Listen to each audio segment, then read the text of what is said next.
On today's Glory Days show, the Mets take the field in the postseason for the first time in 9 years. They take on the LA Dodgers out in La La Land. And Game 2 is tonight, and we'll have full coverage, including talking to our baseball prodigy, Bobby Baseball. And the rest of the postseason series are underway, and we will hear from correspondent Ryan Colpitts in Ontario and Joe Bontana in Wisconsin. The best hour of your sports week is coming up on Glory Days right now. HateRadio.com.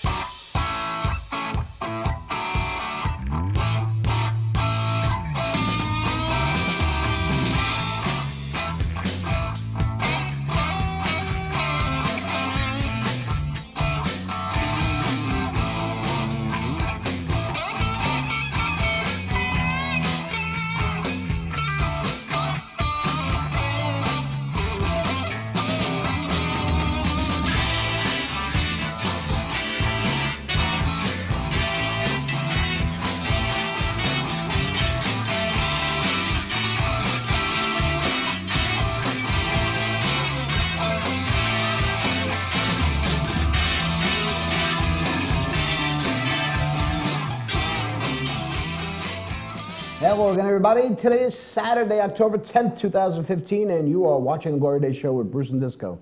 My name is Paul Discofani. This is my good friend, Bruce Oler. Kyle Melnick and Eric McAuliffe are behind the glass, and you're joining us on the Radio TV network, broadcasting live from Studio C in the great state of New York. Good morning. Yeah, it came kind of early today, man.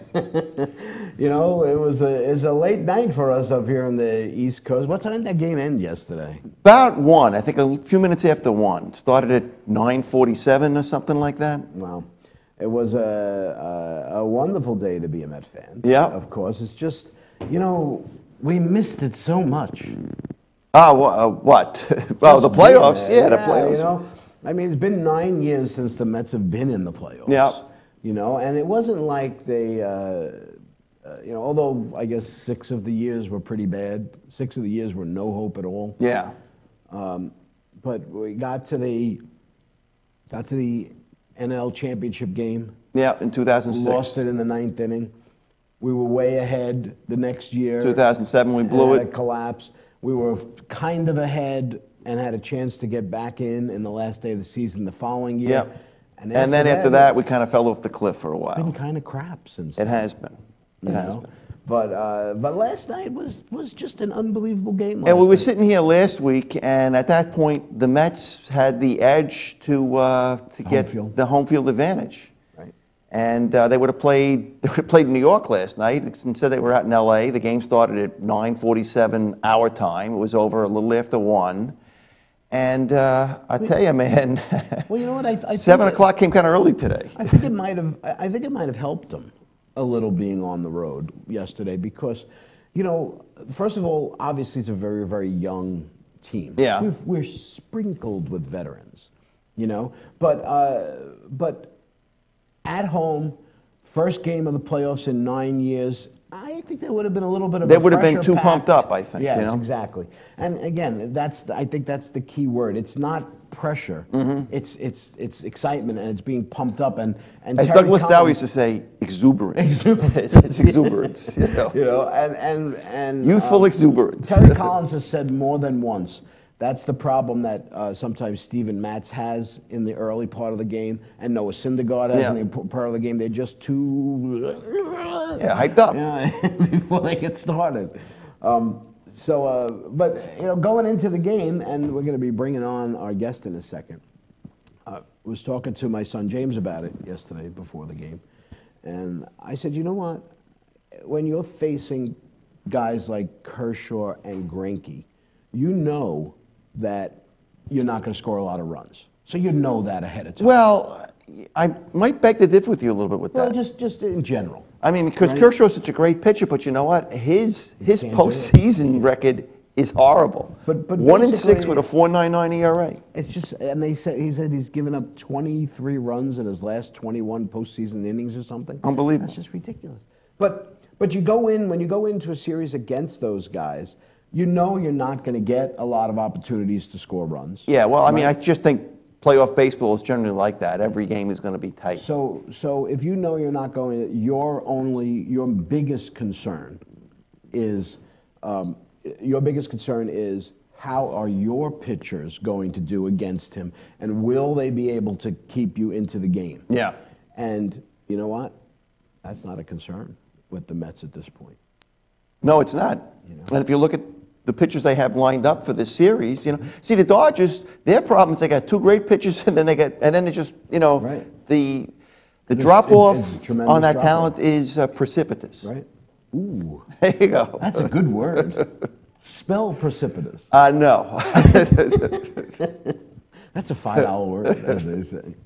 All righty, you know what we'll do? Shall we get to our guest? Let's get him on the field. Hopefully he's awake. I mean, he's definitely awake. Our first guest is just 14 years old. He better be awake, but knows more about baseball than most lifetime fans.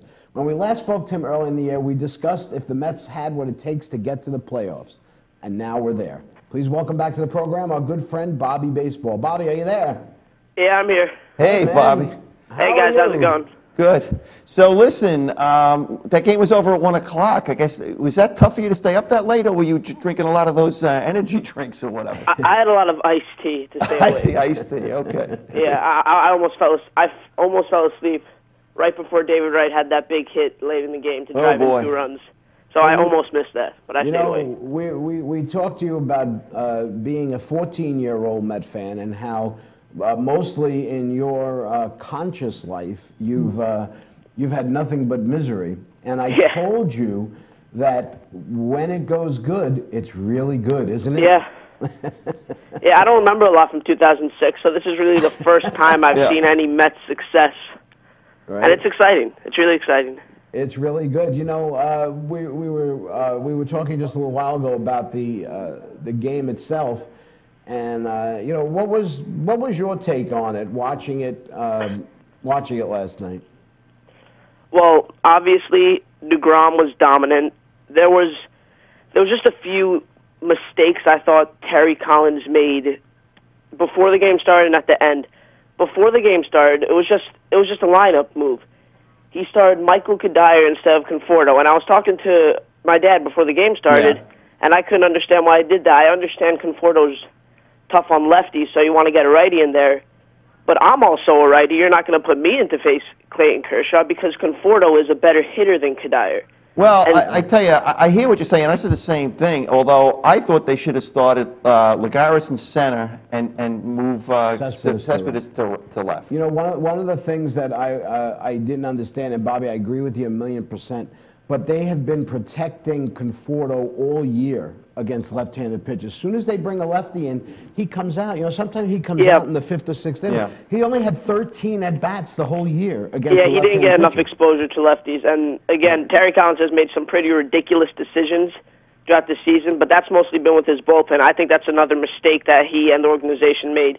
You had to get him exposed to lefties, so during the playoffs you can give him an opportunity to face a guy like Kershaw. And you know what? I don't think that Michael Kadire gives the Mets a better at-bat than Conforto gives. No. And he certainly gives them a better fielding. He would have caught both of those balls. Yes. Yeah, as far as the hitting goes, you saw him swing at pitches in the dirt. I think it was 3 times. One of them looked like it bounced halfway to the plate. And then in the field, he really made 2 errors. They were both ruled hits. But there was the line drive that went off his glove, and then there was the fly ball in the corner that he just took a horrible route on. You really should have caught that one also. He misplayed both of those. My biggest gripe, and although, you know what, in the beginning of the season, maybe even earlier in the year, I was like, I was off the Terry Collins bandwagon, and I wanted to see Wally Backman. You did? And no, I really did. And when I saw the lineup, I just said, Murphy batting 4th? Yes, I saw that too. I could understand if you want to, you want to break up the lefty, righty, but you're putting Cespedes 3rd and Murphy 4th. Why wouldn't you just reverse those? And then what happens? Murphy hits a home run. Yeah. He's a genius. Terry Collins is a genius. And another thing, Duda was put pretty far down in the lineup. And he was hot at the end of the season. He had a few home runs against Cincinnati, and he did well against other pitchers. So I think it would have made more sense to put him fourth. That's what I thought. But then, of course, Murphy hit a home run. Right. So and I don't know if you guys saw it. When he hit the home run into the bullpen, Robles snagged it. He had no mitt. He went back and he caught it with one hand. Did he really? That was incredible. He caught it with his non-pitching hand. No one seemed to care. That was just incredible. So now we're looking at all of a sudden now everybody was complaining and moaning about home field advantage, and now we win one game and now we have home field advantage. That's right. Yeah. Just like that, you know. So yeah, now, it's true. So now we've got Syndergaard coming in tonight. Syndergaard and Greinke, and Syndergaard has zero fear. He doesn't care. And they're playing with house money right now. I mean, Right, if they, exactly. you know, if they lose the game, so what? They're going back to New York 1-1. You know. I really don't know about the way they set up their rotation, because Syndergaard has been leaps and bounds ahead of his performance on the road performance on the road than he was at home. He's been much better at home. That's and then true. Harvey's kind of been it's relatively equal, so I don't understand why you don't pitch him at home and save Syndergaard on the road, where he's dominated in a few performances. He's just been close to unhittable. Yeah, well, We'll take it. but I'll tell you what, his last two performances on the road have been good, Syndergaard. He really, Yeah, he that really one in felt that it was Cincinnati. kind of bad luck. And with the Harvey story, I mean, we still got the innings thing going on with him or whatever. So I think it, you know, and the third game, I mean, is always a pivotal game. Absolutely. That was. So I think they have this thing set up right. I really do. I like Terry Collins says, the third game is pivotal because either it's 1-1 or 2-0 That's the other right. way. That's right. So either he's saving your season, he's clinching for you, or he's going to give you the momentum. So either way, you got to have you got to put it in the hands of the guy who you think at this point is going to be your guy. Now, you could talk about Syndergaard all you want. You could talk about Harvey. You could even talk about Matt's coming up. But DeGrom is, man, nothing bothers that guy. He was dominant. He is great. He was So- absolutely dominant yesterday. So just to switch gears for a minute, do you feel bad about the Yankees going out in one game or what? Of course not. Of course not. I watched that whole game. While I was doing that article, I was watching the game. I loved that. And, you know, it's just... If you get shut out, you're not going to win a game. I mean, you know. You know what? Yeah. I have to tell you, though, for the first time since in recent memory, the fact that the Yankees got knocked out in a playoff game, I didn't care. Yeah. I usually You care weren't a giddy? lot. You weren't I'm giddy? usually going, yeah, go, hit a home run, do whatever. And you know what? I just didn't care because I've got something else to worry about right now. And that's where my thing is right now. And I feel bad for the Yankee fans, but I don't feel bad for the Yankee fans. Yeah. You know what I don't like? On all of the Met sites and stuff like that, all the Yankee fans, right after the Yankee fans got knocked out, all of them were complaining about how the Met fans are chirping, but the Met fans weren't chirping against the Yankees. For one time, we're just talking about how excited we are, and they're saying, "Oh, sure you're excited. You're going out in the first round, and they just can't even let us have this." Better than going out, you know, before the first round even starts, man. Well, wait until you see what happens. Here's what's going to happen. Yeah, you kind of feel bad for the Yankee fans, but then they go and say things like that. It's always fun to watch them lose. Right. No, I don't know if that's just me, but I love to watch them lose. The Mets are going to get all the way to the World Series, and they're going to play either the Royals or, say, Houston. And you know what the Yankee fans are going to say? Yeah, well, look who you beat in the World Series. That sounds like Stu Schiffman when the Islanders win all those cups. They never beat Montreal. Right? You know? Yeah, that's exactly right. With the Islanders, that's right. You didn't, unless you beat Montreal, it doesn't count. I just can't take anyone. All right, Bobby. Hey, man, this was great. Yep, thank you, guys. Hey, congratulations and good luck in your new endeavor on the blog. Thank you. A View I appreciate from the it. Bench. If you Google A View from the Bench, you will see blogs from Bobby Baseball. Yeah. All right, Bobby, we'll talk again. Maybe we'll talk next week. All right, I'll talk to you guys later. World Thank Series, you. baby. Good luck in All right. practice today. Let's go He's Mets. got practice today. Thank you. Bye. All right. All righty. Before we go to break, Yeah, we have a phone caller. we do. Who? Can you guys put that phone call through? All right. Caller, identify yourself, please. Meow, meow. It's Sal the Catman from the swamps of Jersey. Yes. He's emerged from the Witness Protection Program. Talk about the Witness Protection Program. He has been so underground. We haven't heard from you since we moved to the new studio. Yeah. I know. Since we started wearing shirts and Post ties. office has been crazy. I work every Saturday, and just so happened today they misscheduled me today, so I'm off. So how exciting was yesterday? You know what? I only saw the first. I didn't even see Murphy's home run. Actually, I DVR'd the game. Michael was in some bar in Manhattan, so I told him, "Don't give me any updates. So just let me just watch. Even if they win, I can enjoy watching it now. So I'm going to turn it on in a little while." And I must say, you guys look very dapper. Ties, shirts and ties. Very corporate. We're professionals now. We try our best. Yeah, unbelievable. I wanted to tell you something too. This guy I worked with at the post office.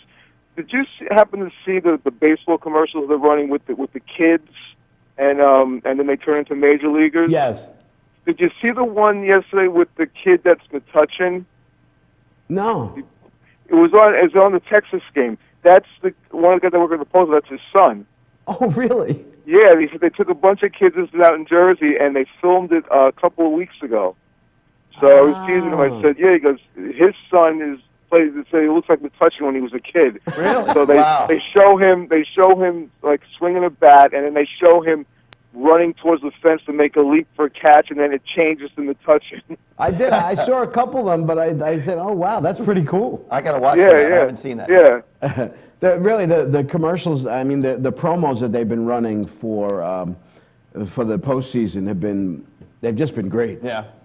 They really have. It was really interesting, and it was a long commercial too. It was at least a couple of minutes. I don't know. When those commercials have been going on, I've been like last night. I put on the Islander game. That's what I did. You know? Yeah, I even almost forgot they were on. I heard they were booing. Kevin went to the game last night. Oh, he did. Kevin went to the game last night. My son Kevin went to the game. He says it wasn't a full house, and he had nothing but complaints about the building. He said there wasn't good acoustics in the building. The sound wasn't that good. He said. What about the sight lines? Are they any? Well, he says his sight line was good, but they walked around the building just to see what it looks like, and he said there are so many seats where you can't see the goal. Yeah. That's what I heard. Yeah, I mean that's surprising. How do they sell seats like that? That's insane. You know, I always try to throw a Seinfeld reference in here. Okay, so a few weeks ago. I noticed that underneath my windshield wiper is a card. Okay. So I picked the card up, and because I had my Islander plates, the guy said, "I have what you're looking for." You know? He had Islander tickets, and all I could think of is the ass man. I have what you're looking for. I have what you're looking for. That's pretty funny. All right, Catman. All right, guys. We're going to break. Nice All to right, hear so from you. Sal, we won't tell you what happened last night if you haven't watched the game yet. Yeah, don't worry though. Okay. You know what's funny? I always tell the same story because I am one of those guys where as soon as I hear what the score is, I can't watch the game. It ruins it for me. But I know that you're not. You're a guy that you can just, you don't care. You'll just watch the game anyway. I just want to see. I just want to hear Gary Cohen. It's out of here! No, there's no Gary Cohen. It's the two other schmucks. Oh, well, that's right. That's true. Yeah. I almost said Well, that Ron word. Darling is covering the game. Ron Darling is in the game. And Ron Cal Darling Ripken was great. was in the game. Was in the booth. Yeah. there, too. All right, Catman, we got to go. All right, Run guys. against the break. Take it easy. Thanks for calling in, Sal. All righty, that is Take care. Sal the Catman somewhere in the swamps of New Jersey. All right, we're just getting started here on the Glory Day shows. Right after the break, we'll bring in our great White North correspondent, Ryan Colpitts, and we'll talk about what happened up there with the Blue Jays. They're in a 0-2 hole. They're not in good shape. And they're heading down to Texas. Later on, we'll talk about the other division series with Joe Montana, not Joe Montana. Stay with us. You watch the Glory Day Show with Bruce Disco, only on the Radio TV Network. We're coming right back.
For over 60 years, Hanson Carpet has put the customer first, providing only the finest quality products and service. And Hanson Carpet is so much more than just carpet. We also carry a wide selection of window blinds and shades, and our licensed and insured technicians can service any of your flooring or window covering needs. Browse our huge selection of laminate, carpet, linoleum, vinyl, and tile. Stop by our showroom today or visit HansonCarpet.com. No matter what your project, Hanson Carpet has got you covered.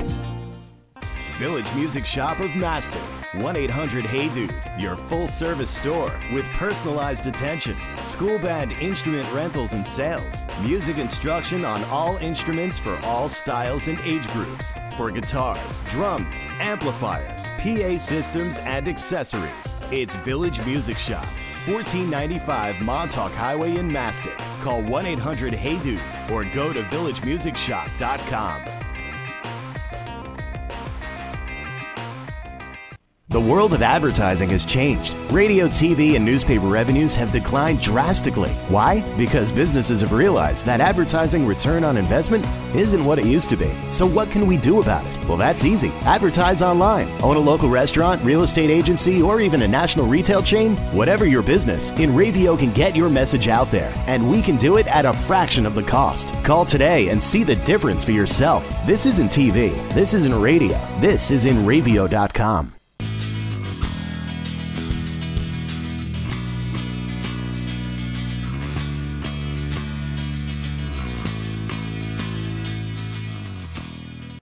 Welcome back to the Glory Days show with Bruce and Disco here on the Radio TV network. Last week we introduced you to a new correspondent who hails from Whitby, Ontario, about 30 miles from Toronto.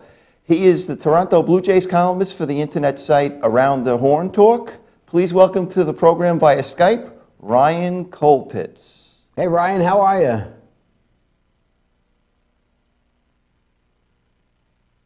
Awful, but it's another day. It's bright, it's sunny out, it's just another day. Well, what was the atmosphere like? By the way, where are you right now? Where exactly are you?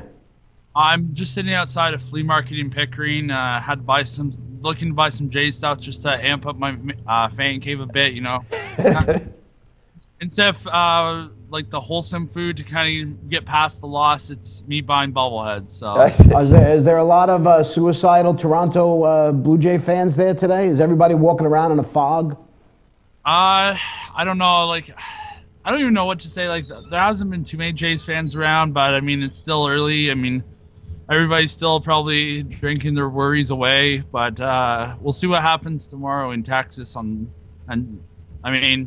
I think, like, yesterday with the atmosphere that there was in the Rogers Center, it was so electric, especially with Stroman, the history with him this year, from tearing his ACL to rehabbing for 5 months to coming back and starting in Game 2. It was such a surreal moment for not only him, but for the Jays fans to see such a young kid perform like that.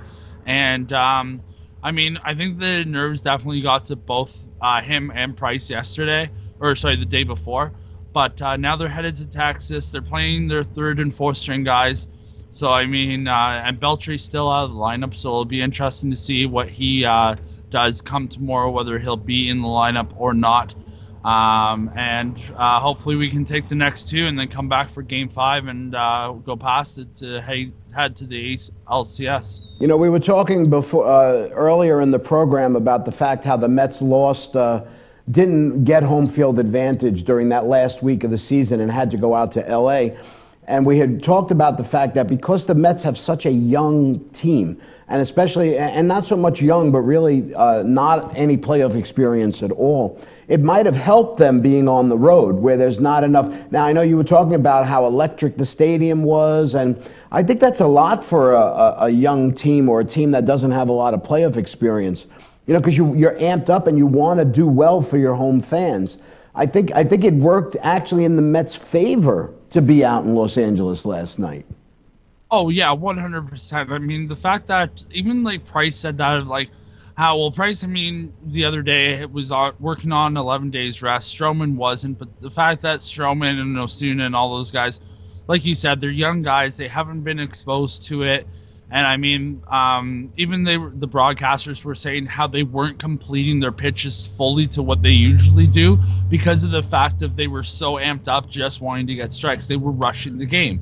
And when you rush the game, you're going to lose those games. I know that on firsthand experience when my team went to face Nationals in Vancouver last summer. We were rushing a bit because we were so amped up to try and win, right? So if you don't complete your pitches, you're not going to get those strike zones. Now, on top of that, though, not only myself as a writer and as a Jays fan, but even the sports broadcasters were even saying how bad the umpire's strike zone was behind the plate, where a ball tossed above the knees would be a strike one pitch, but a ball the next. Obviously, they didn't have the most veteran umpire behind the plate, but they didn't have the most rookie one either, right? So, I mean, say what you want. It was a bad game overall between, like, the calls, yes, the defensive plays. I mean, that one play early on in the game where Colabello tossed to Donaldson and just went right over his head to score the one run. I believe it was in the second inning. Like, plays like that shouldn't happen in playoff baseball. They should be exposed to that and be ready for that. But I mean, it is what it is, right? So last night in the Met game last night, obviously we had the advantage. You were at the game, but when you're watching it on TV, these national games, they put up that strike zone box. Okay, and last night both teams were complaining about pitches that were very, very low, and they were way lower than the strike zone box. And I know the strike zone box is kind of arbitrary, but the pitches show up virtually on the same spot at the box, and some were strikes, some were balls. So the umpire was giving that low strike last night, and both teams were complaining a lot. I thought at one point one of the Dodgers was going to get tossed. I think it was Ethier. That's the thing is, like, the strike zone, like, it definitely shows it on TV, and it's so hard for umpires to kind of, like, judge that. But, like, afterwards, one of the Rogers Sportsnet broadcasters, Barry Davis, ended up tweeting out a picture of Tulowitzki's strike zone at his final at bat, where the one ball was on the right side of the plate, called a strike. The second one was at the bottom of the strike zone, called a strike.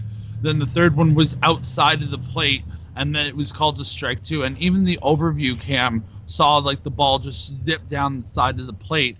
And I mean, those were called strikes, and I mean, like, they can't be called strikes. I'm not saying, like, again, like, it is what it is. It is a baseball game at the end of the day, but I mean, errors like that shouldn't be made, and calls should be properly examined. Hopefully when they head to Texas on Sunday, they'll get over those jitters because they won't be in their ball club trying to, like you said, put on a show for their fans, that sort of thing. And hopefully they take the next two, because with it being Holland on Monday and I forget the pitcher that's tomorrow, but they both have ERAs of like 4.28 sort of thing. Yeah, so Perez is pitching tomorrow.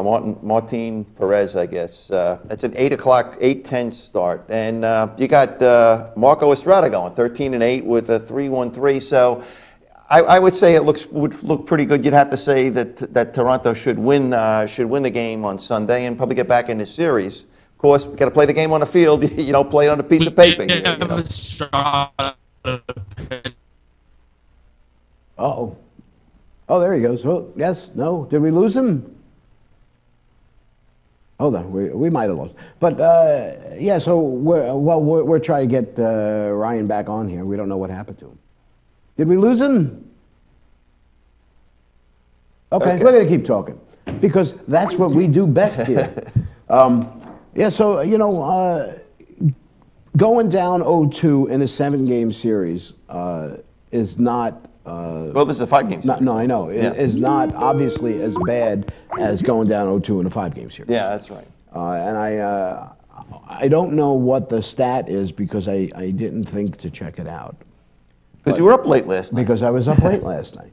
But they did have a stat about the road team winning game 1 in a 5-game series. Right. 73% of the time they win the thing. Yeah. Now, so you've got two road teams that won 2 games.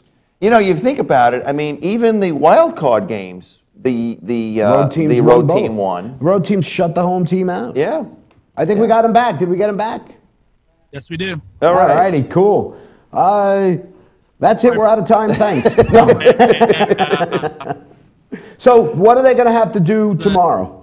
What are they going to have to do tomorrow to get back in this series, besides win the game? Honestly, Estrada has been unreal this season. He's just going to have to pitch like he normally has. Obviously, the offense will need to lighten up or get their bats going a little bit more. I mean, Tulo, Donaldson, Bautista, they all went like 1-6, 1-5. They need to get those bats. Hopefully, the umpiring will be a bit better in the sense that the strikes will be strikes and balls will be balls. But in the end, I mean, Estrada's he has veteran experience in a sense. And so hopefully he'll pitch the way he has been pitching all year. And if we get that win tomorrow, I mean, obviously it's a do or die win. But if we do it, then I think that just like lightens up the team a little bit more in the sense that they'll say, okay, guys, we're back in it. We're down by a game. And they'll go back out Monday, do the exact same thing. Hopefully to know the fact that they're going to come back for Game 5 at home where their fans are cheering for them, and hopefully go from there and win the series. Okay, gun to your head. Are they going to do that? They're going to take these 3 games? He looks confused. Ryan Kolpitz is dead. I guess we lost him. It's a stupid question because, of course, he's going to say they're going to win these games. But, but he's right. I mean, if they win tomorrow, then the pressure goes on to Texas or on Monday because, Texas knows they need to win that game or else they're going to go back and they're going to win a game in Toronto. They do not want to go back to Toronto. That's right. All righty. So we didn't get a chance to say goodbye to Ryan and thank him for dialing in here or Skyping in. And hopefully if his Toronto Blue Jays continue, we'll have him on again next week. If not, we might have him on again next week anyway. Yep, but we won't have him from the flea market, I don't think. We won't have him from the flea market. I think he said that it's Thanksgiving in It is Canada. Thanksgiving, so happy Thanksgiving to all our fans north of the border. What are they thankful for up there? Hockey. Hockey. Okay. So I'm thankful for hockey too. All right, we're going to take another break here on Glory Days. And when we get back, we will continue with the baseball talk from Joe Bottana and get you caught up with the Cardinals and the Cubs in the National League and the Astros and the Royals in the American League. Stay with us. You watch the Glory Days show with Bruce and Disco only on the InRadio TV network. We're coming right back. You should too.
For over 60 years, Hanson Carpet has put the customer first, providing only the finest quality products and service. And Hanson Carpet is so much more than just carpet. We also carry a wide selection of window blinds and shades, and our licensed and insured technicians can service any of your flooring or window covering needs. Browse our huge selection of laminate, carpet, linoleum, vinyl, and tile. Stop by our showroom today or visit hansoncarpet.com. No matter what your project, Hanson Carpet has got you covered. Village Music Shop of Mastic, 1-800-HEY-DUDE, your full-service store with personalized attention, school band instrument rentals and sales, music instruction on all instruments for all styles and age groups, for guitars, drums, amplifiers, PA systems, and accessories. It's Village Music Shop, 1495 Montauk Highway in Mastic. Call 1-800-HEY-DUDE or go to villagemusicshop.com. The world of advertising has changed. Radio, TV, and newspaper revenues have declined drastically. Why? Because businesses have realized that advertising return on investment isn't what it used to be. So what can we do about it? Well, that's easy. Advertise online. Own a local restaurant, real estate agency, or even a national retail chain? Whatever your business, InRavio can get your message out there, and we can do it at a fraction of the cost. Call today and see the difference for yourself. This isn't TV. This isn't radio. This is InRavio.com.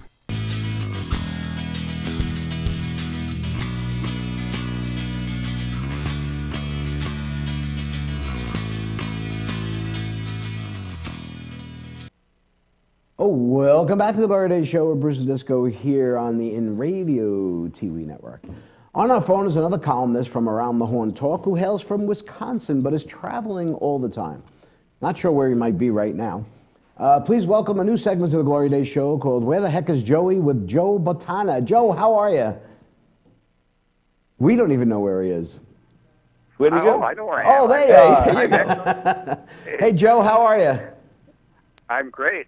Coming to you from Pueblo, Colorado. Pueblo, Colorado. Okay. Yeah, right down by the Riverwalk. I see. Oh, well, you know what they say about Colorado now. What do they say? Well, He's laughing, so he knows. Okay. yeah, Rocky Mountain High. That's Huh? You know, okay. Now, what are you doing up there Those days today? are long, long past. What are you doing up there today? Doing good. It's a beautiful day. We're going to be have a nice, relaxing day before a couple of days of business meetings in Colorado Springs on Monday and Tuesday. Oh, okay. So, did you get to watch some baseball yesterday? Yeah, I got to watch a bit. Got to watch a good part of that Mets game. Congratulations on that victory. It was very, very impressive. Thank you. It was DeGrom was absolutely lights out. Yeah, well, they out here they call him the DeGrominator. The Grominator, yeah. That's Jim Brewer calls him the DeGrominator. Yeah, no. Now, I've been watching, keeping track of the Kansas City Houston series, which I'm covering for Around the Horn during the playoffs. And on my preview for yesterday's game, I said, this is go time for the Royals. I mean, you lose this game, you're down 2-0 going into Houston, where you haven't won a game all season, and you're facing a guy who is absolutely, lights out. And Keuchel is he's just almost as unhittable as Arrieta is for the Cubs. And so you could easily wind up going from having been one amazing performance by Mad Bum from winning the World Series last year to getting swept in the first round, which would be shocking for the Royals. Well, the Astros are the Royals from last year. The Royals were the team that hadn't made the playoffs in so long, and they were this young team. And we know about the Astros, about how they had 3 consecutive 100 over 100 game losses in a row. Then they got to 70 and something last year, and all of a sudden, this year they were flying high the whole year, and they really, I wouldn't say fell apart, but they really just couldn't get it together at the end of the year. Well, they limped into the playoffs for sure. Right. They finally pulled it together in the last week or so to make it.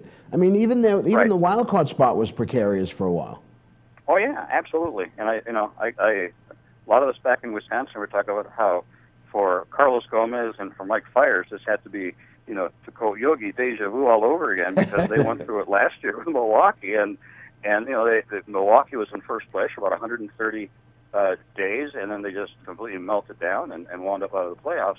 And for Gogo and for Fiers, it had to be the same thing they were seeing in Houston. Fortunately for them, it worked out better, and they're in the playoffs. And even though they KC really pulled it together and had that nice comeback win yesterday, you're still going into Minute Maid, where KC hasn't won all season. You're still facing Keuchel, and it's going to be tough.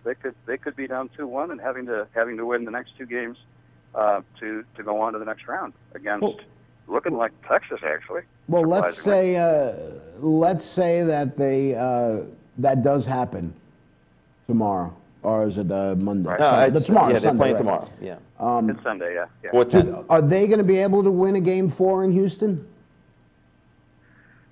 Kansas City. Are they going to be able to win that Game 4, or is this series over if Houston wins on Sunday? I don't think it's over, but I think KC then has obviously, mathematically, they have a tough hill to climb. They've got to win 2 games in a row. They've got to win a game in Houston, which they haven't done. And they did not win the series against Houston during the year. They were 2-4. So, is it over? No. I mean, you can't count a team that has that much talent on, and they have a lot of gumption, as they showed in the way they bounced back and had that rally and played. I mean, they played Royals baseball. The first game they had 2 runs, one-run home runs by Kendry Morales. But yesterday they played station to station. They got hits. They got timely hits. They advanced runners and they scored. And that's the way they have to play. Well, yesterday they were down 3-0 in that game yesterday, weren't they? Mm-hmm. Yeah. They were. It was 2-3. It was at least 2-0 for sure. And they came back and tied it up and they managed to win it. And they have that strong bullpen. And they showed that they have a lot of character. They have a lot of very experienced players on that team because they had last year. They went all the way to the Game 7 of the series, so they show that they can do it. They got a tall order to win tomorrow, and Kuchel also pitched. He got them into the playoffs. I mean, to the next round. He beat the Yankees, and he pitched great over them too. So that's going to be tough. And he's going to be pitching on. He'll be pitching on regular rest. He'll be pitching on his 5 days rest. His 4 days rest. So. All right, let's switch gears here. Let's talk about the Cubbies. Boy, St. Louis. How does St. Louis do it year after year? What is going on up there? What's in the water up there?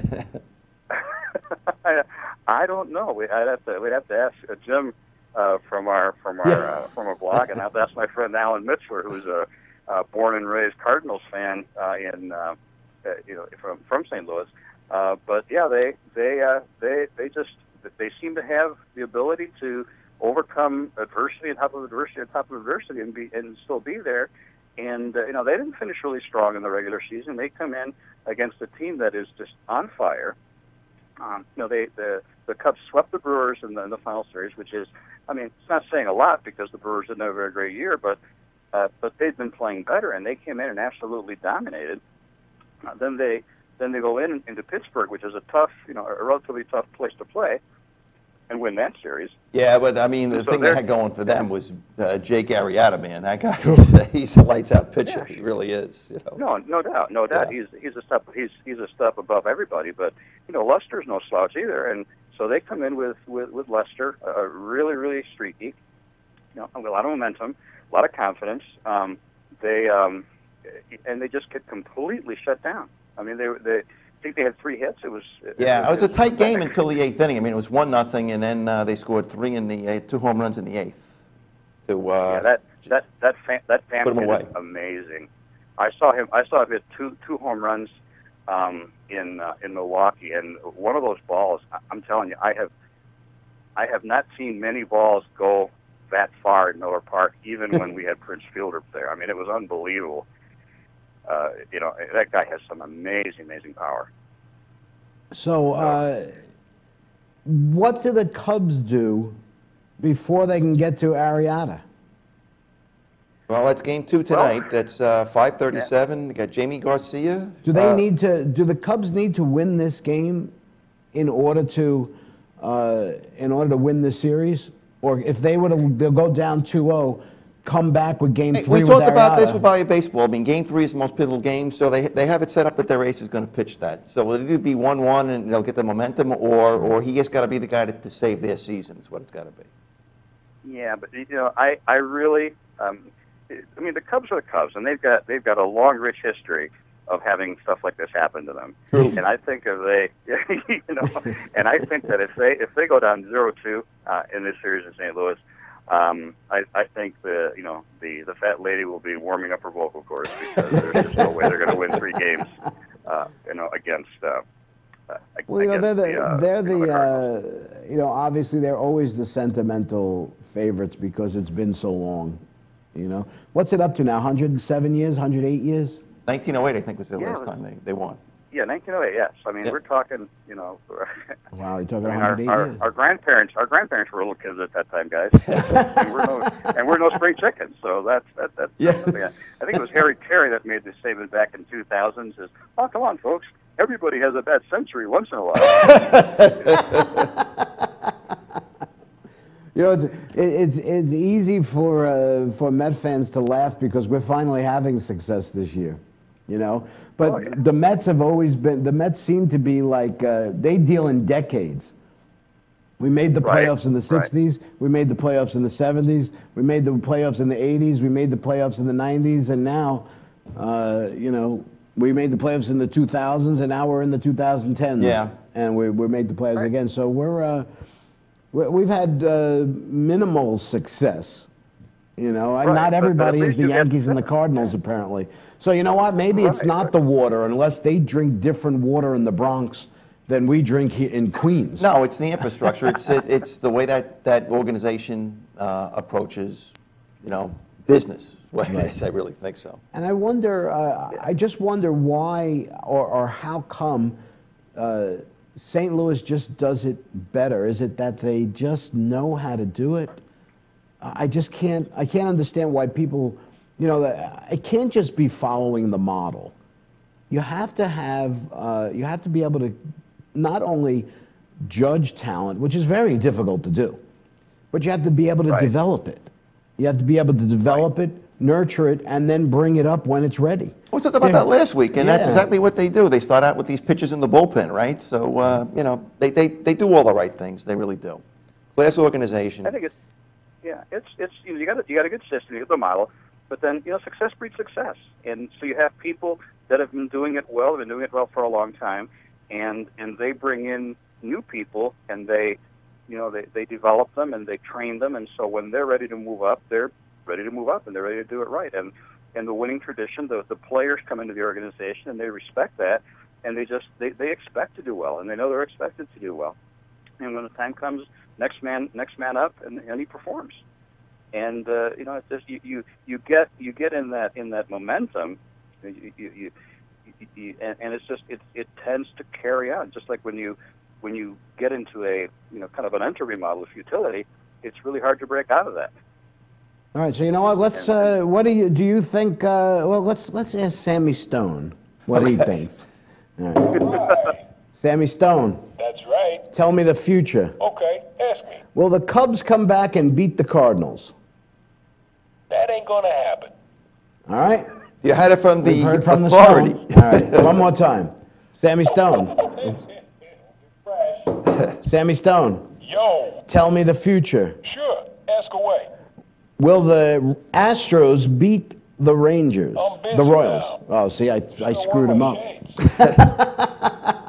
All right, one more time. Whoa. All right, we're almost losing Sammy Stone Talking here. brightness here. Sammy Stone. I don't want my shades. Sammy Stone. All right. What's going on? We're bailing out of the Sammy Stone bit. So, Joe, what do you think? Astros and Royals, who's taking that series?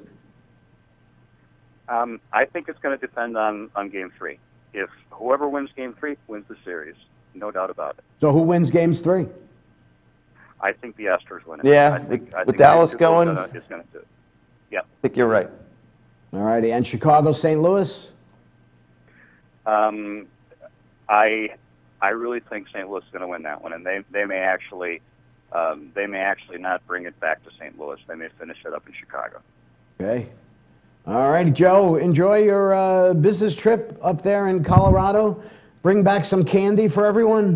No, I'm kidding. Don't do that. Sounds good, guys. All righty, Joe, thanks. Good luck to the Mets. Take care, guys. Thanks, Joe. Bye. That's Joe Botana. He is in Colorado Springs. High in the Rockies, High I in the guess. Rockies, under the evergreen. All righty. We are almost out of time here at the Glory Day Show. Oh, no. Oh, no. What are we going to do? But, you know what we'll do? Since we're almost out of time, why don't we take a break? Okay. All right? And when we come back, we'll wrap up for the weekend.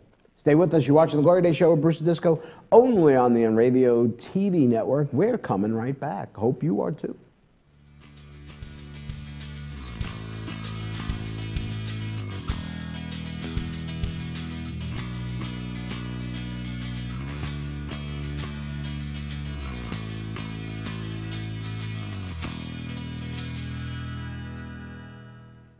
The world of advertising has changed. Radio, TV, and newspaper revenues have declined drastically. Why? Because businesses have realized that advertising return on investment isn't what it used to be. So what can we do about it? Well, that's easy. Advertise online. Own a local restaurant, real estate agency, or even a national retail chain? Whatever your business, InRavio can get your message out there, and we can do it at a fraction of the cost. Call today and see the difference for yourself. This isn't TV. This isn't radio. This is InRavio.com.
For over 60 years, Hanson Carpet has put the customer first, providing only the finest quality products and service. And Hanson Carpet is so much more than just carpet. We also carry a wide selection of window blinds and shades, and our licensed and insured technicians can service any of your flooring or window covering needs. Browse our huge selection of laminate, carpet, linoleum, vinyl, and tile. Stop by our showroom today or visit HansonCarpet.com. No matter what your project, Hanson Carpet has got you covered.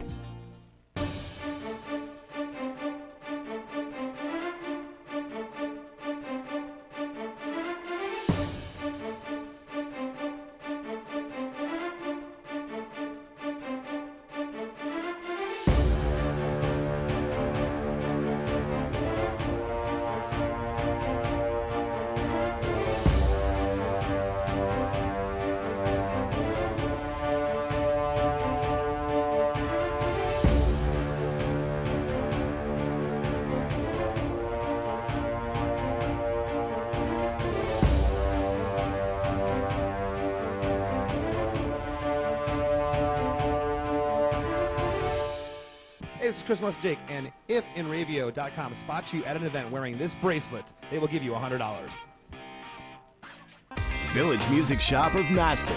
1-800-HEY-DUDE. Your full-service store with personalized attention, school band instrument rentals and sales, music instruction on all instruments for all styles and age groups, for guitars, drums, amplifiers, PA systems, and accessories. It's Village Music Shop, 1495 Montauk Highway in Mastic. Call 1-800-HEY-DUDE or go to villagemusicshop.com.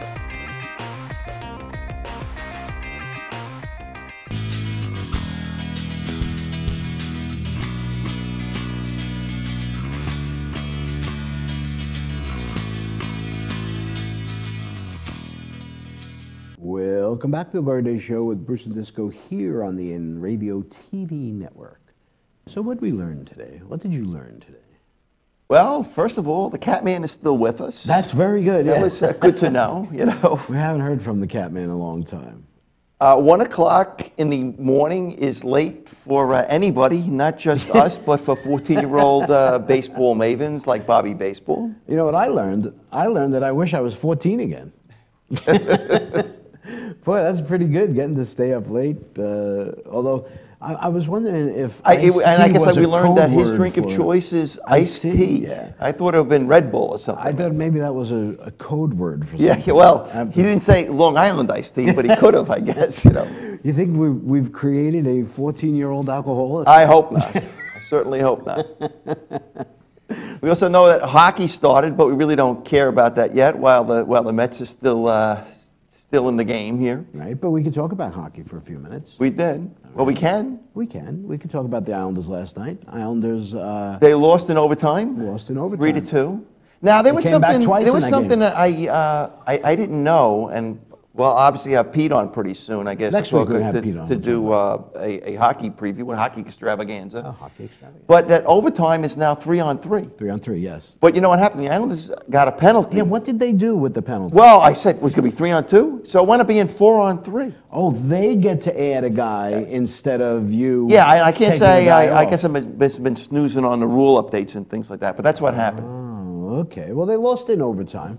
A brand new building. According to my son Kevin, there wasn't the same energy in the building. And that is. It was good kinda to sad. see. I tell you, they had a lot of the old timers out there, and they talked to Brian Trottier and Bobby Neisner between the first and the second period, Were or they second drunk? and third period. Were they drunk? No, they weren't. They, Brian Trottier was talking about what a great place this is. Really, he likes the building. He did, and I guess probably the locker room I think is a lot nicer than probably what the Coliseum was and things like that. Although, again, based on your son's experience, I don't think he was quite as into it. I was wondering if it might just be the fan expectations. The fans. I don't know what. The fans are angry that they moved to Brooklyn to begin with. Well, The they fans even are had angry. controversy last week because I guess the goal horn was going to be sound like a Yes, subway, it and would it's still sound like got the to be the subway train. foghorn for Long Island. That's what it's going to be. But do you know what the two largest selling items on NHL.com are right now? I would say probably that black jersey. The Black Islander jersey. Okay. And the Black Islander hat. Oh, really? With the NY on Okay. it. It's a black hat with the NY with the hockey. Now, the Islanders had a little patch on their arm. It said Al, for Al Arbor. For Al Arbor, that's nice. And I was saying, well, why did they say Al and not his initials? But I guess AA would have been. I think Al is better. Okay. Yeah, Al works a little better than AA. Maybe they could have just had a patch with like two, like a big thick radar glasses that he used to wear. That would have been good too, for sure. But I think that again, I think the fans. I think if they went into the most gorgeous building in the world, they would have complained. Well, Although yeah, I think so. I have to say the Devil fans had no complaints going to the Prudential Center. Yeah, you know what I mean? And I think that if it had been it just seems like they just kind of stuck the rink in there into a building where it wasn't supposed to be, it wasn't designed to be a hockey. Yeah, and I think it's made that's for concerts and I assume for basketball. Yeah. All righty.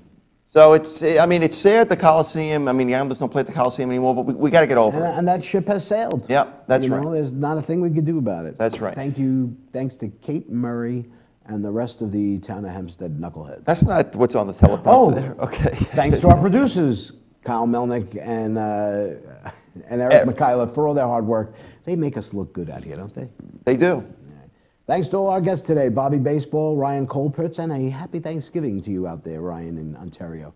And Joe Pontana, wherever you are. He's in Colorado, we found out. But we don't know where he is right now. He might be in the bathroom by now. All righty. Thanks again, Chuck and Bonnie, putting up with this nonsense week after week. And thanks to you, our loyal viewers. And don't forget, you can check out the Glory Days on-demand page on www.enravio.com to watch any of our past shows or any of the other great shows on the Enravio TV network.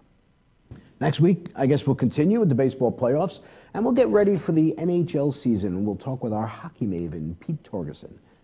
Maybe we will have a hockey extravaganza next week. Hockey's the coolest sport on earth. All right, Love so it. we'll have a 4-hour show for you next week. Have a great weekend, everybody. Stay safe. Let's go Mets. And we'll see you next time.